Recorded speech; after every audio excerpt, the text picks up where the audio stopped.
بسم الله الرحمن الرحيم. السلام عليكم ورحمة الله وبركاته.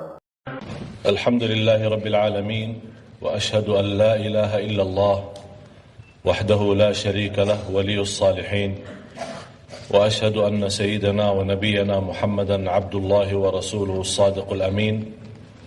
اللهم صل وسلم وبارك على سيدنا محمد وعلى آله وصحبه ومن تبعهم بإحسان إلى يوم الدين. Alhamdulillah wa syukurillah atas segala kemudahan yang diberikan oleh Allah Subhanahu wa taala. Diberikan tajuk dan tema sebenarnya bukan mudah. Karena setiap langkah dalam ibadah haji perlu penghayatan yang luar biasa. Dari langkah nawaitu, itu perlu bahasan sendiri. Berpakaian ihram, berbersihan sebelum berpakaian, perjalanan keluar dari rumah, sambil pelayar dari negara kita menuju ke tanah suci. Begitu kita tiba di kota Madinah atau di tanah suci di sana, sendiri juga memerlukan penghayatan yang luar biasa. Belum lagi ziarah Nabi Muhammad sallallahu alaihi wasallam. Belum lagi penghayatan menikmati Raudah yang jutaan manusia mengharapkan dan cita-cita mimpi-mimpi mereka boleh salat di satu kawasan yang termasuk sebagian daripada surga, adalah Raudah min Riyadil Jannah, taman dari taman surga. Ini perlu banyak bahasan. Belum lagi ziarah ahli Baqi' yang terisi lebih daripada 10,000 sahabat Rasulullah sallallahu alaihi wasallam. Belum lagi syuhada Uhud, Gunung Uhud, yang termasuk salah satu gunung yang mencintai Rasulullah. Cuba lihat bagaimana sebuah batu gunung boleh mencinta Rasulullah. Artinya gunung Uhud itu boleh punya perasaan dan boleh cinta. Tapi sayang sekali banyak manusia di masa ini belum benar cinta Rasulullah. Sampai Rasulullah sallallahu alaihi wasallam berpesan kepada umatnya lewat banyak macam-macam wasiat. Apalagi di Hajjatul Wada', wasiat Rasulullah sallallahu alaihi wasallam, ittaqullaha fin nisa, bertakwalah kepada Allah terhadap kaum wanita. Ittaqullaha, di mana kita berada menjaga takwa kita kepada Allah Subhanahu wa taala. Khudhu anni manasikakum, terimalah dan ambillah nusuk dan manasik, bagaimana cara haji Rasulullah SAW, bagaimana berjumpa Rasulullah SAW, dan bagaimana ketakwaan dan keindahan ibadah Rasulullah SAW. Nabi Muhammad SAW seorang yang susah memfikirkan miliaran umatnya, tapi sayang sekali miliaran umatnya belum mampu memfikirkan satu orang Nabi Muhammad SAW. Kita di masa ini banyak orang yang mengakui cinta Rasulullah, dan kalau kita bertanya seorang, apakah kamu cinta Rasulullah? Mesti kita sama-sama menjawab, memang saya cinta Rasulullah. Tapi mohon maaf, berlaku kita tidak sesuai cintaan kita kepada Rasulullah SAW. Kalau kita memang benar-benar cinta Rasulullah sallallahu alaihi wasallam, tidak boleh kita membuat Rasulullah sedih dan nangis lagi. Walaupun Rasulullah SAW sudah wafat dan sudah di alam kubur, tapi kita mampu membuat Rasulullah senyum lagi, membuat Rasulullah bangga lagi, membuat Rasulullah senang lagi, karena Rasulullah SAW boleh diberitahu oleh malaikat sambil salawat dan salam kita kepada Rasulullah SAW akan sampai kepada beliau, dan mendengar salawat kita dan membalas dan menjawab salaman kita. Itulah Rasulullah SAW. Nabi Muhammad sallallahu alaihi wasallam memperjuangkan supaya kita mendapatkan keridaan Allah Subhanahu wa taala, dan mengagungkan supaya kita semangat untuk beribadah. Salah satunya ibadah haji, sebagaimana Rasulullah SAW mengkaitkan ibadah yang macam haji yang mabrur, yang segitu indahnya dan segitu sempurna, dengan ikhlas kita, lahir batin kita, kita benar-benar menjadikan haji itu yang termasuk salah satu ibadah yang disempurnakan dalam segala hal. Salat kita di musim haji, apalagi kita di tanah suci, menjaga akhlak yang mulia, menjadi orang yang jujur, menjadi orang yang amanat, menjadi orang yang tawadu, menjadi orang kasih sayang, menjadi orang yang mencintai orang lain dan memaafkan. Karena kita di dalam musim haji dan perjalanan ibadah haji mesti menghadapi keujian dan kecubaan. Jangan anda berfikir sudah indahnya luar biasa. Mesti ada kekurangan atau ada hal-hal yang tidak menenangkan. Kita semua hal itu menyempurnakan dengan sabar kita kepada Allah Subhanahu wa taala. Tidak boleh ada suara lagi menoleh kepada selain Allah, tapi kita selalu berlindung kepada Allah supaya haji kita diterima. Dan apa adanya, kekurangannya maupun sempurna, kita membawakan dengan haji yang mahal atau haji yang murah atau haji yang sederhana, bagi saya sama saja. Tapi intinya Allah terima. Kalau kita membawa haji yang mahal tapi Allah tidak terima, sia-sia. Kalau membawa juga haji yang murah tapi Allah tidak terima, sia-sia. Jadi intinya jamaah sekalian, bukan kita mencari pelayanan sebuah syarikah atau sebuah kelompok, tapi yang kita mengharapkan pelayanan Allah Subhanahu wa taala. Kita mengharapkan Allah terima kita sebagai tamu Allah. Dan saya tidak boleh memberikan nama untuk jamaah haji selain nama yang terindah, tamu Allah. Tamu Allah. Saya mohon jamaah sekalian memfikirkan kata itu.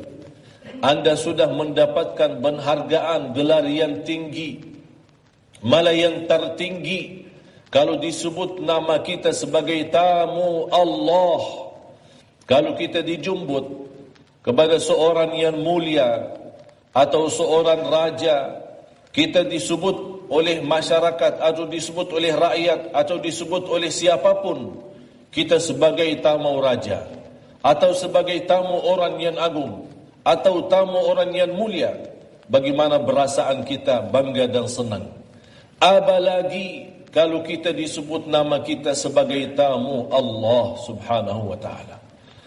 Jadilah jamaah sekalian seorang hamba Allah yang sebenarnya. Kalau kita menjadi tamu Allah, jangan mengkecewakan Allah supaya Allah tidak mengkecewakan kita. Jangan membuat Allah murka supaya Allah menurunkan keridaannya kepada kita. Jangan kita berbuat hal-hal yang dilarang oleh Allah, apalagi kita di dalam kawasan Allah, di dalam rumah Allah, sebagai tamu Allah. Kalau kita masuk sebuah rumah, datang silaturahim ke rumah siapapun, dianjurkan kalau kita masuk rumah seorang sebagai tamu, tidak boleh kita memandangkan rumahnya dan menarik perhatian kepada apapun yang ada di isi rumah. Kita memberikan perhatian kepada tuan rumah, menghormati, menjaga, menutupi auratnya, menutupi kekurangan dan kesalahannya. Itulah begitu diagungkan oleh tuan rumah kita. Bagaimana kita saat di hadapan Allah Subhanahu wa taala? Inilah kesempatan untuk kita menumpahkan segala masalah. Saya heran orang-orang yang sudah menjadi tamu Allah tapi dia pulang tidak diampuni Allah, na'udzubillah. Kalau kita sudah jadi tamu Allah, ini kesempatan emas untuk boleh kita mendapatkan segala hajat kita, hajat lahir batin, hajat dunia akhirat. Sebagaimana Allah Subhanahu wa taala menanugerahkan segala keindahan untuk jamaah. Bukan hanya ampunan Allah, tapi yang lebih luar biasa adalah kebebasan dari neraka Jahannam. Salah satu kawasan saat kita bertawaf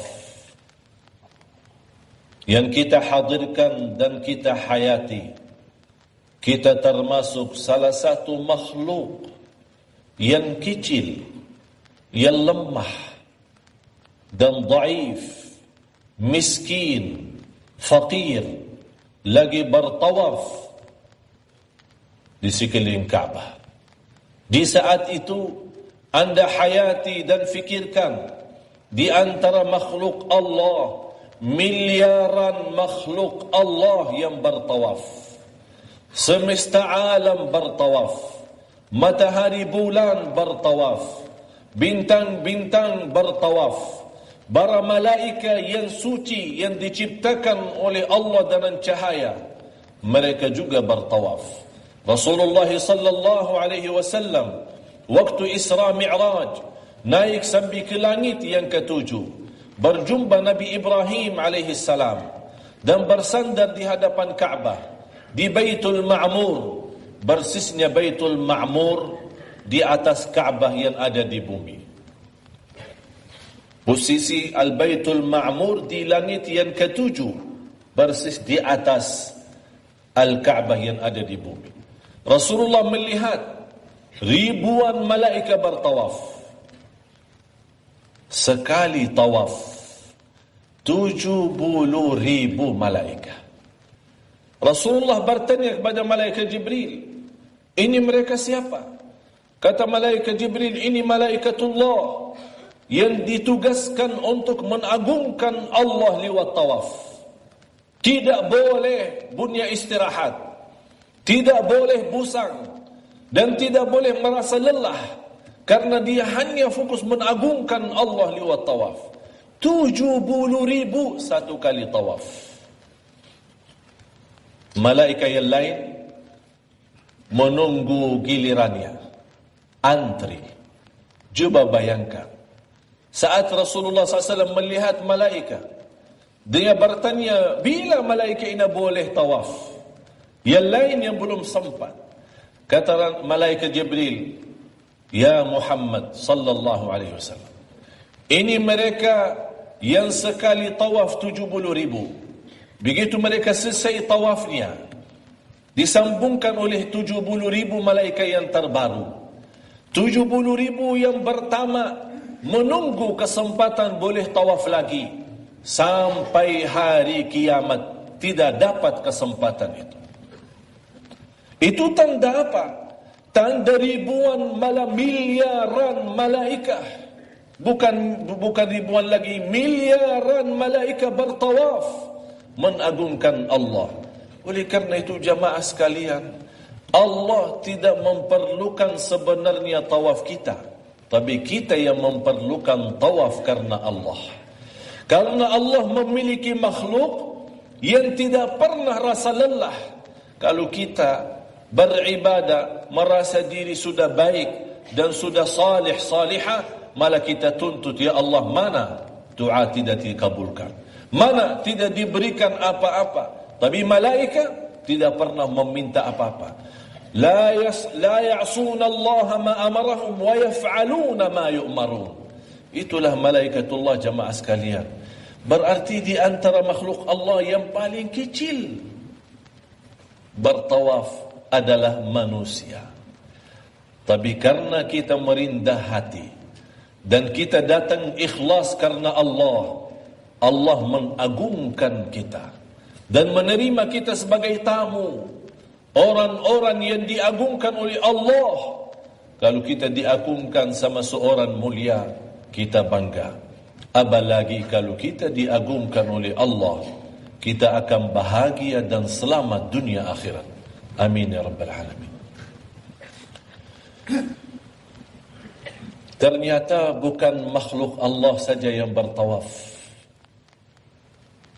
Tumbuh badan kita yang kalau kita masuk wa fi anfusikum afala tubsirun, dalam dirimu tidak berfikir.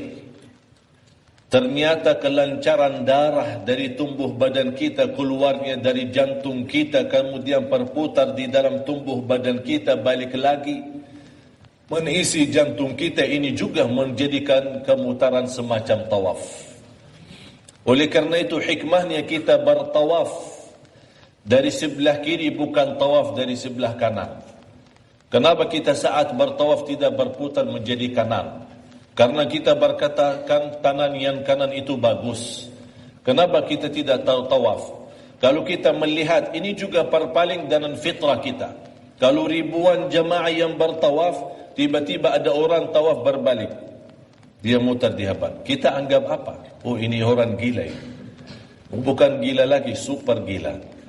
Karena kita dia, okay, macam mana ini tahu, bukan begini, macam sana, balik lagi. Kenapa? Ini sesuai fitrah dan sesuai ciptaan Allah Subhanahu wa taala. Ternyata agar hati kita dan kalbu kita mendekati Kaabah, dan juga proses darah yang keluar dari kalbu kita kemudian balik lagi, dia menarah ke kiri, baru putar ke kanan, kemudian balik lagi. Berarti tumbuh badan kita, darah kita, dalam segala nikmat-nikmat yang Allah berikan dalam tubuh badan kita juga ikut tawaf. Berarti tawaf itu termasuk nikmatnya luar biasa. Malah dijadikan tawaf itu semacam salat kita. Kalau kita batal wudu kita saat kita bertawaf, berarti kita stop, ambil. Berarti macam salat. Beda sama Safa Marwah. Coba bayangkan, kalau Safa Marwah, apalagi jaraknya sekarang banjamnya, jadi kalau ke sana ribuan jutaan jamaah, coba bayangkan kalau Safa Marwah itu setiap kita batal ambil air wudu, ya mungkin sampai hari kiamat dah habis-habis hajinya. Tapi subhanallah diberikan keringanan dan kemudahan oleh Allah Subhanahu wa taala. Tapi karena saat kita bertawaf Kaabah yang suci dan semua makhluk yang mengagungkan Allah, wajib kita sebagai manusia juga ikut mengagungkan Allah dalam keadaan suci. Subhanallah. Saat kita bertawaf, jangan lupa mengisi tawafnya dengan istighfar dan zikir. Dan lebih baik daripada dipimpin oleh seorang dan dia berteriak-teriak dengan suara yang keras dan kita hanya ikut-ikutan seperti burung, apa namanya burung itu? Lupalah, saya tak tahu bahasa. Pokoknya ikutlah sudah. Ya, tidak tahu artinya, tidak memahami.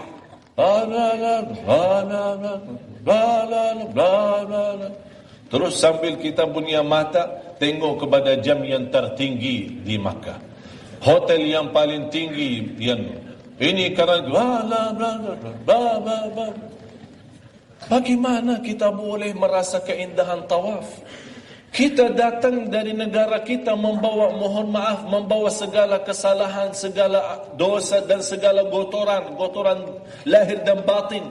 Kita harap masuk ke Baitullah, menjadi tamu Allah di rumah Allah, supaya keluar dari rumah Allah sudah suci lahir batin, bersih, menjadi sinar cahaya lagi, sinar mukanya, sinar kalbunya, sinar badannya, ibadahnya menjadi lebih indah, doanya terkabul, segala hajat diberikan, setiap langkah-langkah diselamatkan. Itu yang kita harapkan.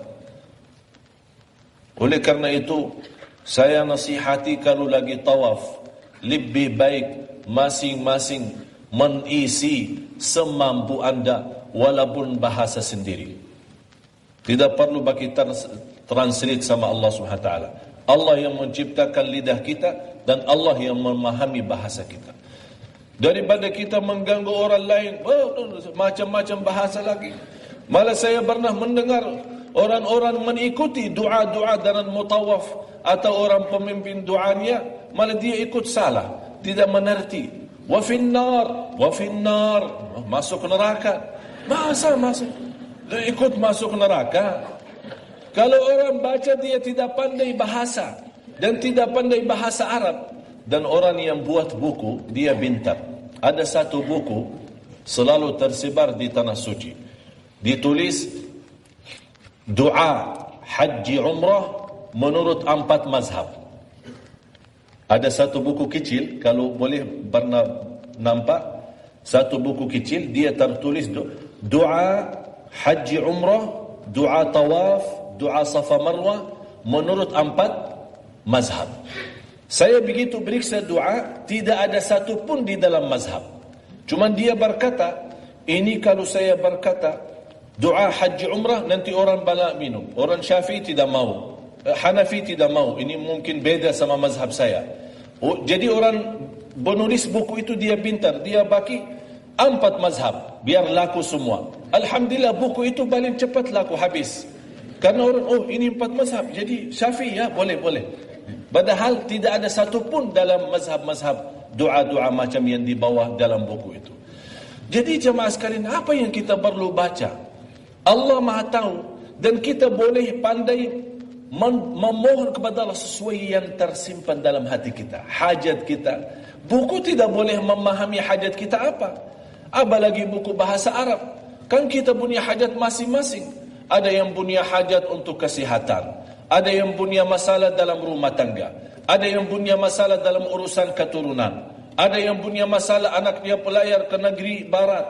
Kita memohon kepada Allah supaya diselamatkan agamanya di alam yang menjadi bebas gaulan dan bebas berlakuan. Kita mendoakan anak kita supaya tetap dia menjaga pelajaran dan kembali ke tanah air dalam keadaan sihat walafiat dan agama tetap baik dan bagus. Ini mana ada di dalam buku? Kalau kita baca anakku yang belayar di Inggris, mana ada di dalam buku? Itu bahasa kita sendiri. Kita memohon, itulah nikmatnya tawaf. Malah saya selalu susungkan, kalau tawaf pertama itu doa untuk diri sendiri. Apapun hajat kita, apapun keperluan kita, khusus doa untuk diri sendiri. Yang kedua, khususkan untuk kedua orang tua. Yang ketiga, khususkan untuk anak dan cucu kita. Yang keempat, khususkan untuk kerabat kita dan orang-orang yang meminta kita doakan. Tidak perlu bawa surat orang-orang yang minta doakan terus kita dalam tawaf, ya Allah ini ada bapa fulan, Haji Awang, ini bin sini bin lagi. Ini sudah tidak perlu bagi. Kalau ada orang 100 orang minta titip doa, mana kita bawa nama semua 100 orang? Yang kita ingat, yang kita sebut nama, yang tidak sebut nama, Allah Maha tahu niat kita apa. Ya Allah, yang semua titip doa, ya Allah ampunilah mereka. Ya Allah kabulkan ya Allah. Sudah Allah tahu dan Allah Maha tahu subhanahu wa ta'ala. Terus yang kelima, kita khususkan untuk mendoakan umat Nabi Muhammad sallallahu alaihi wasallam. Semua negara Islam kita doakan supaya Allah turunkan kasih sayangnya, rahmatnya. Allah memperbaiki keadaan umat, memudahkan, diberikan taufik, diberikan hidayah. Terus yang keenam, kita doakan negara kita. Jangan kita jadi orang pelit, malah sudah berdoa di tanah suci, berbanyak doa, tapi satu kali pun tidak sebut negara kita. Ini wajib kita mendoakan negara kita, wajib mendoakan pemimpin negara kita. Karena dengan doa kalau Allah kabulkan, boleh jadi negara Brunei baldatun tayyibatun wa rabbun ghafur. Cuba bagaimana kalau jutaan, ribuan, ratusan orang, puluhan orang yang berdoa untuk negaranya masing-masing. Allah akan berikan hidayah. Jangan kita sudah sampai tanah suci, tidak ada urusan negara saya ni. Saya di tanah suci ni, urusan negara saya pribadi rumah tangga katanya. Ini wajib kita doakan. Terus yang ketujuh, kita kembali mendoakan, menutupi doa itu dengan doa untuk diri sendiri. Kalau kita susunkan, insya Allah tidak salah tawaf. Artinya banyak orang tanya, maaf Tuan Syekh, ini tawaf yang berapa ini? Ini saya bingung, ini sudah 4 atau 5? Terus ini sudah ujung 7 atau baru 6? Ini malah tambah. Malah ada orang yang tawaf sudah 8. Malah ada yang tawaf sudah 9.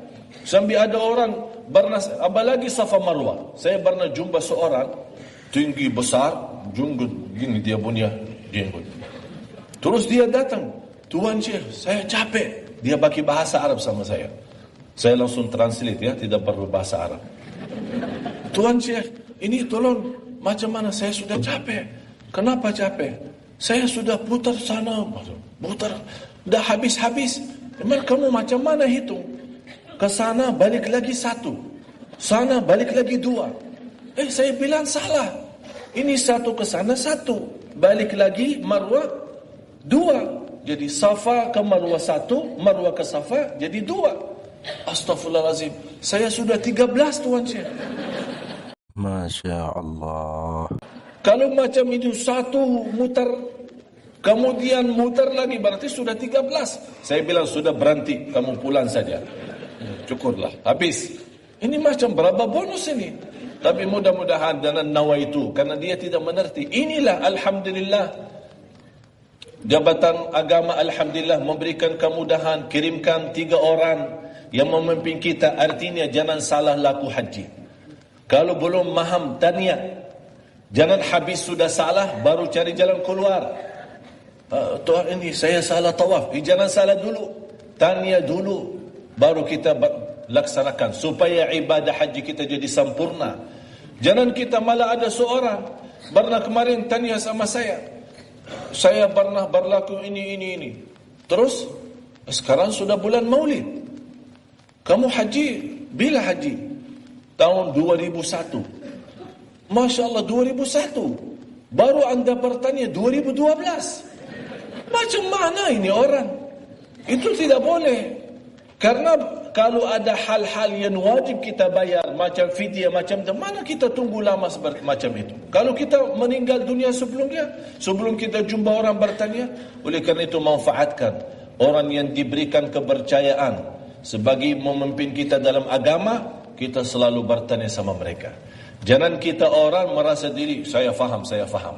Walaupun merasa diri faham, biar lebih yakin, tanya lagi supaya sempurna ibadah haji kita. Begitu kita menikmati ibadah dan mengisi daripada tawaf, kemudian mengisi sama, susunkan Safa Marwah sama. Safa berjalan pertama kita doakan untuk diri sendiri. Balik lagi doakan untuk orang tua. Yang ketiga khususkan untuk anak dan cucu. Yang keempat khususkan untuk keluarga besar kita. Yang kelima khususkan untuk semua negara Islam dan umat Nabi Muhammad sallallahu alaihi wasallam. Yang kelima kita khususkan untuk negara kita sendiri. Terus yang keenam, yang terakhir, yang ketujuh, baru kita kembali menutup doa itu dengan doa untuk diri sendiri. Kalau kita susunkan macam itu, insya-Allah tidak salah hitung. Kalau misalkan ini yang berapa? Oh, ini doa orang tua. 2, yang kedua ini. Terus ini yang berapa? Ini kita lagi doa buat anak-anak. Oh, yang ketiga ini. Macam itu insya-Allah boleh kita menjaga tawaf kita supaya jadi lebih baik dan lebih nyaman. Begitu selesai tawaf kita dan selesai salat 2 rakaat tawaf. Jamaah sekalian, kita selama haji dalam kesempatan sebagai tamu Allah, jangan sia-sia sedikit pun waktu. Apalagi saat kita berdoa. Selepas 2 rakaat sunnah tawaf, sebelum Safa Marwah, doa makbul. Doa makbul. Jangan cepat, perlahan-lahan.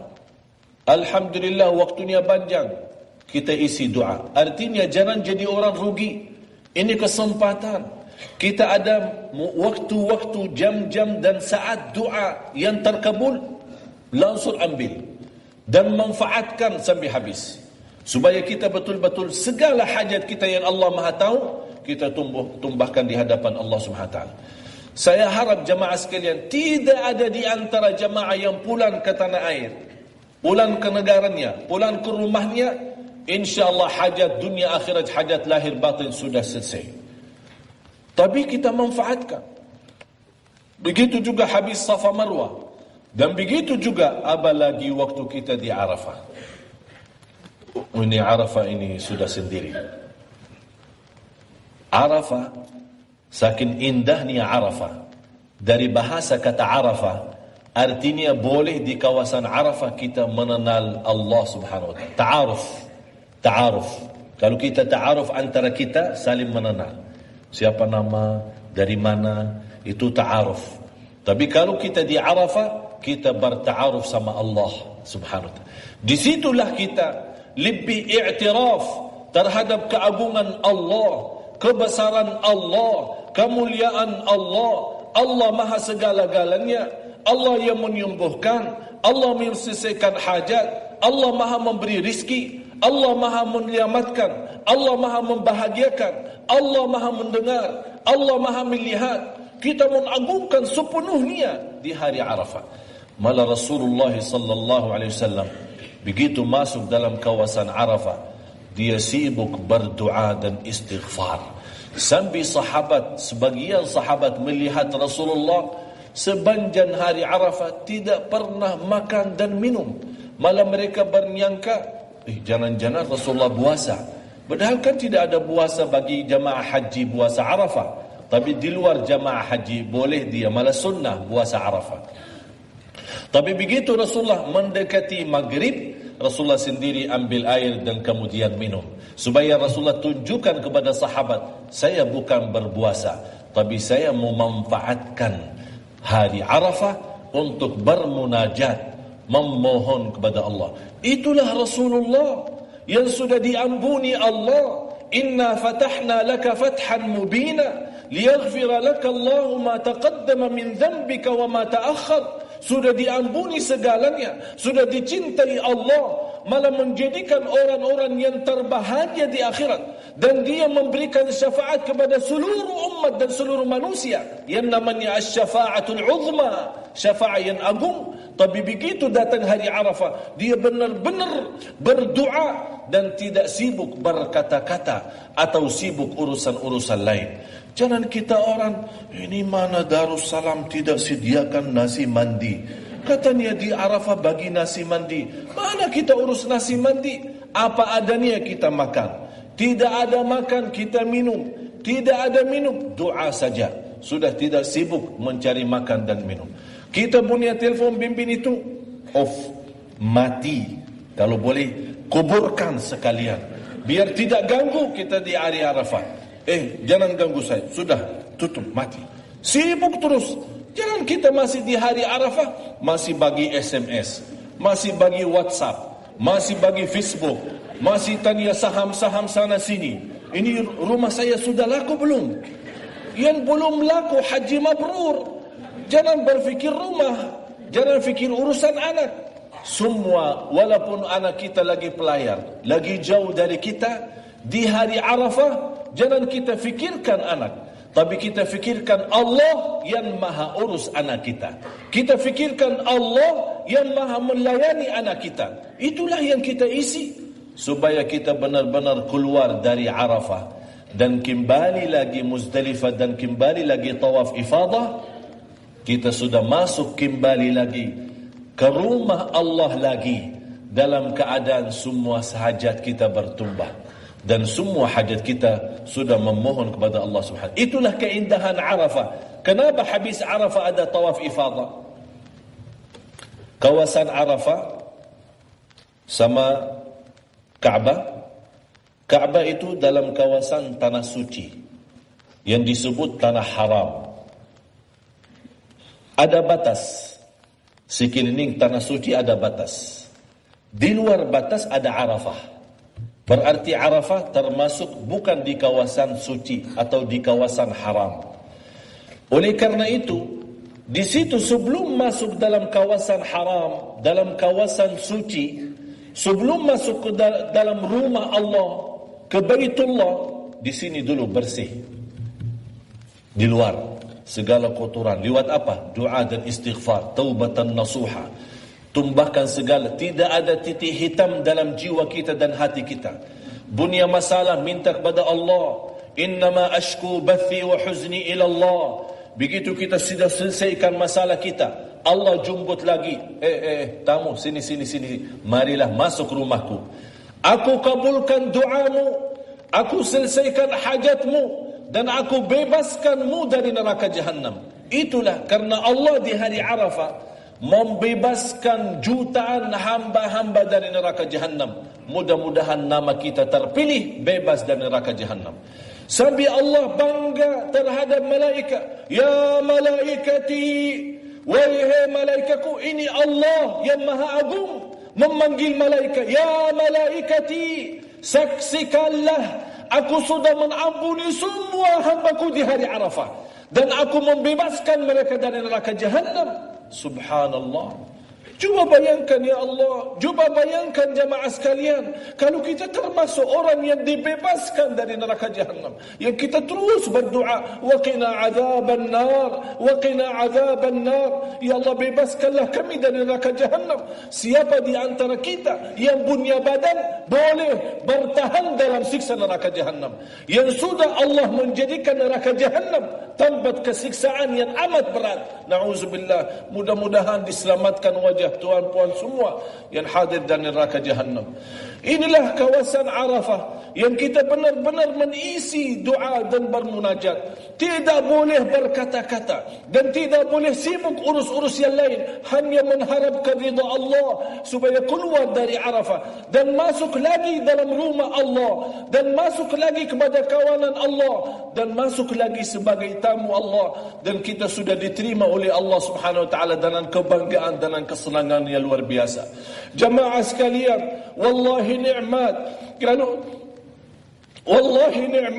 kalau kita termasuk orang begitu datang kembali habis Arafah dan masuk rumah Allah lagi. Allah bangga menerima kita, Allah bangga menerima kita, Allah senang menerima kita. Ini Allah yang tidak memerlukan ibadah kita. Walaupun kita tidak pernah salat, walaupun tidak pernah mengagungkan Allah, tidak pernah menyebut nama Allah, tidak akan rugi oleh Allah Subhanahu wa taala. Yang rugi adalah kita. Yang tidak selamat adalah kita. Faman ya'mal mithqala dzarratin khairan yarah, wa man ya'mal mithqala dzarratin syarran yarah. Allah tunjukkan kepada malaikat sambil malaikat heran. Malaikat yang tidak ada habisnya ibadah, malaikat yang tidak pernah boleh tidur, malaikat yang tidak pernah boleh lapar karena selalu ibadah. Dia melihat kebanggaan Allah bukan terhadap malaikat, malah Allah bangga terhadap hamba-hambanya manusia. Malaikati, wahai malaikatku, saksikan, lihatlah hambaku, atawni syu'than ghubra, mereka datang dengan segala hajat, mereka datang dari mana-mana, kumpul di satu kawasan, mengharap ridhamu, mengharap ridhaku. Ya malaikati, jadikan saksi bagi mereka, aku sudah ridha, aku terima, dan aku bebaskan mereka dari neraka Jahannam. Ini hadiah yang terbesar. Kasihan seorang yang masuk dalam kawasan Arafah tapi dia sia-sia. Masuk kawasan Arafah tapi belum boleh kenal Allah. Masuk dalam kawasan Arafah tapi belum boleh bebas dari neraka Jahannam. Masuk dalam kawasan Arafah belum diampuni Allah. Na'udzubillah. Tanda haji mabrur kita kalau kita berhasil di hari Arafah. Kalau di hari Arafah sempurna, benar-benar kita ikhlas, benar-benar kita khusyuk, dan benar-benar kita nangis karena Allah, dan kita ingat segala kekurangan syukur kita, kita belum mampu membalas nikmat Allah. Kita ingat segala salah kita, salah kita sama orang tua. Berapa kali kita menyakiti perasaan orang tua, berapa kali kita membuat ibu kita nangis, berapa kali kita mengecewakan hati mereka. Itulah saatnya kita minta diampuni Allah di hari Arafah, supaya kita masuk dalam Ka'bah dan kita tawaf lagi ifadah, sudah menjadi orang yang suci, kembali ke negara Brunei semacam anak yang baru dilahirkan, suci, sempurna, masih terisi dengan cahaya Allah, dengan berkat dan ridha Allah Subhanahu wa taala. Jemaah sekalian, saya mohon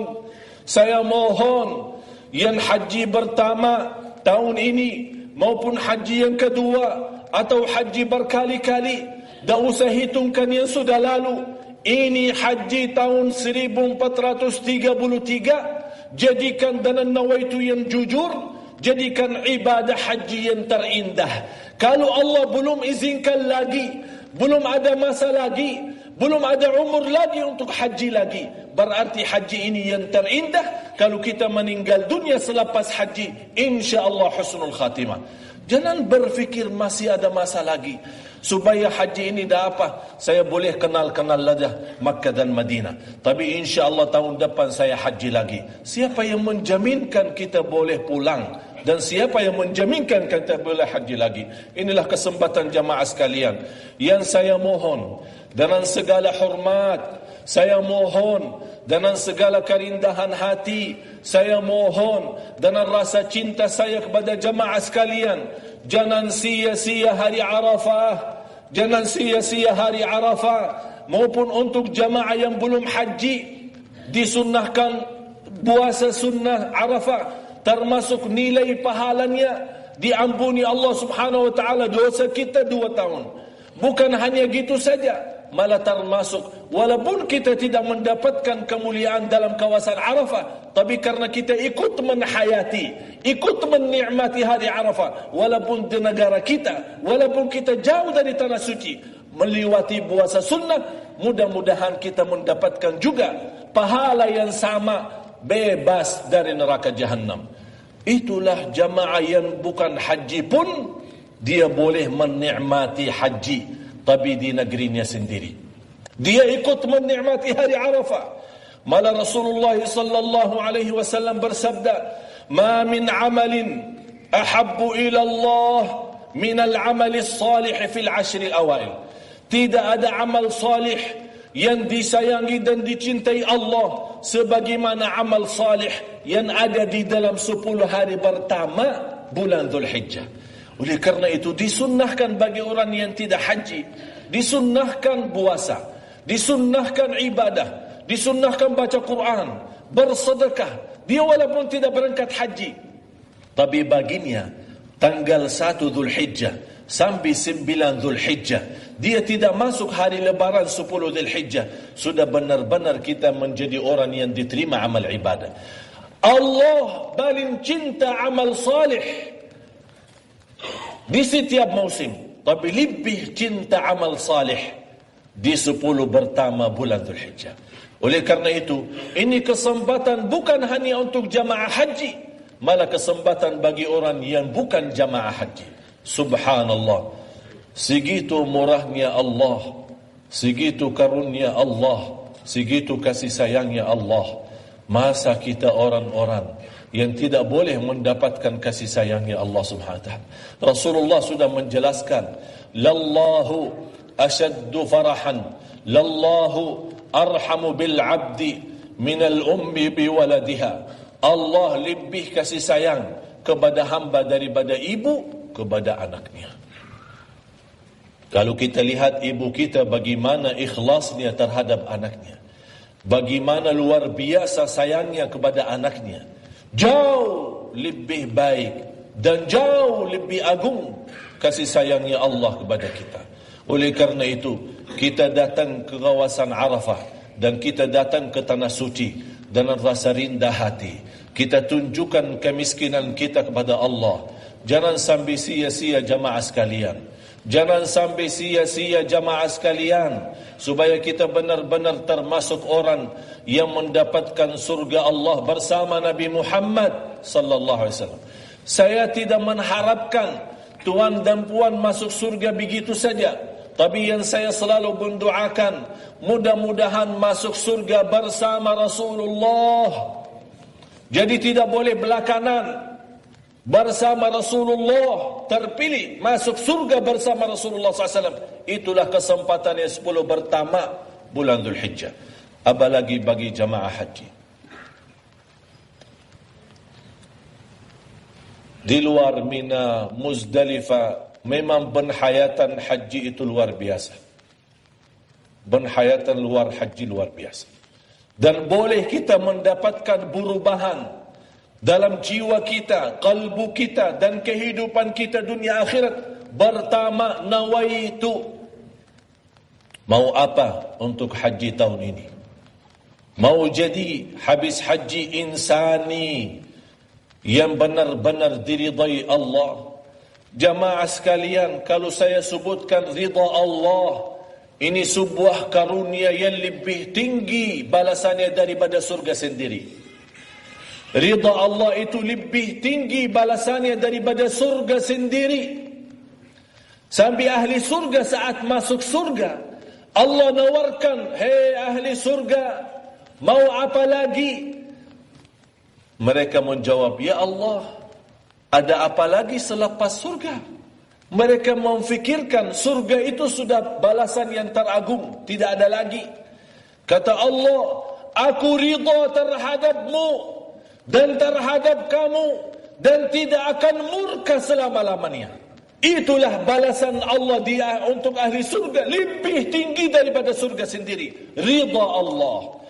Kalau jamaah sekalian, terutama jamaah haji, kalau boleh mendapatkan ridha Allah, demi Allah, demi Allah, demi Allah, beres dan bahagia dunia akhirat. Jangan fikirkan lagi masalah. Kalau sudah dapat ridha Allah, jangan fikir susah lagi. Karena Allah sudah ridha. Kalau Allah sudah ridha, ibadah kita indah. Kalau Allah sudah ridha, ibadah kita terkabul. Kalau Allah sudah ridha, terjamin selamat dan bahagia. Kalau Allah sudah ridha, semuanya dibimbing oleh Allah. Dan semana di mana kita berada, setiap langkah-langkah dilindungi dengan taufiknya Allah, akan selalu mendapatkan yang terbaik.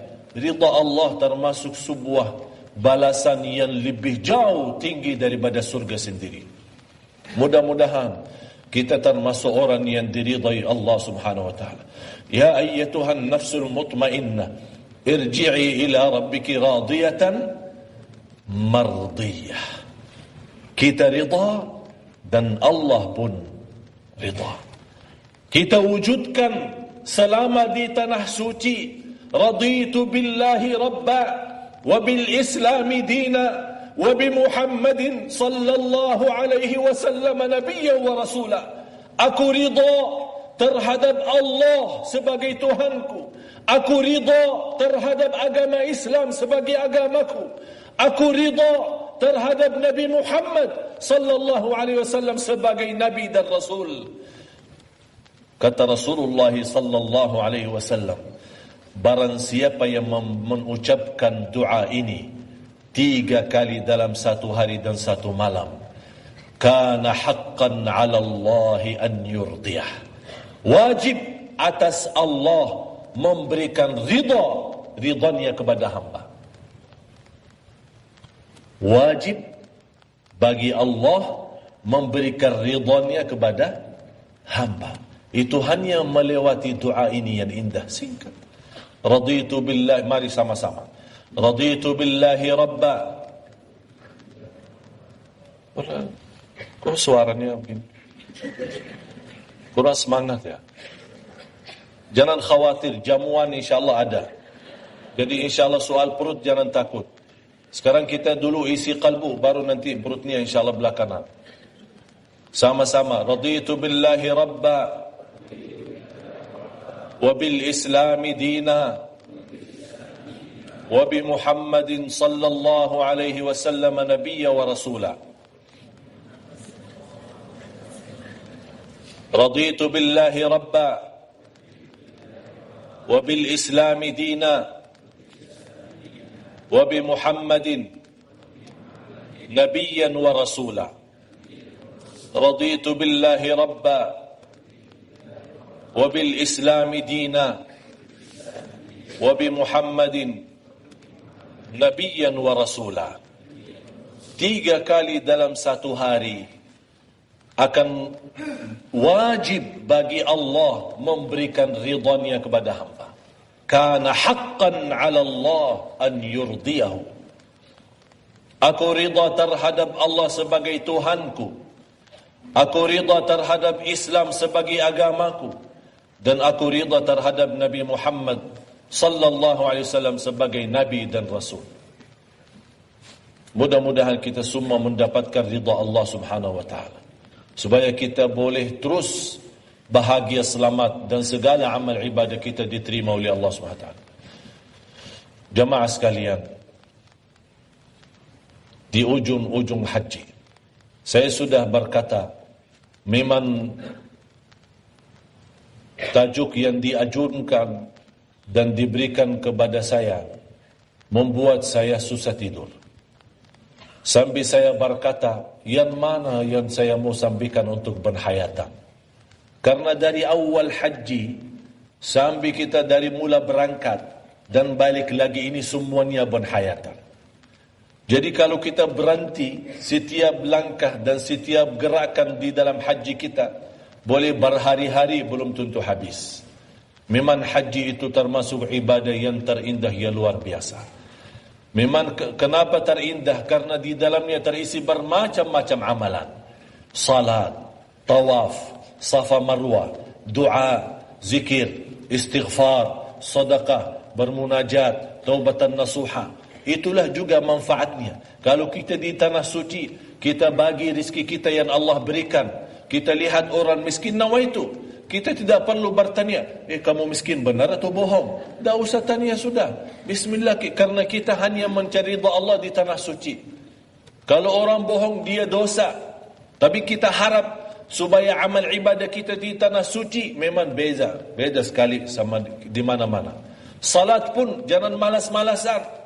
Apalagi di Masjid Nabawi ziarah, mungkin 8 hari atau 10 hari selama di Madinah, orang-orang malas-malasan. Apalagi kalau musim panas, dia turun salat subuh, tapi zuhur asar di hotel sajalah. Ini capek lah, lagi ramai lagi. Orang tidur, malah ketiduran salatnya. Satu kali salat di Masjid Nabawi dihitungkan 1,000. Salat saja di Masjid Jami' dah ada 1,000. Tapi Masjid Nabawi 1,000. Apalagi di Masjidil Haram 100,000. Ini manfaatkan. Kita hanya sebentar di tanah suci di sana.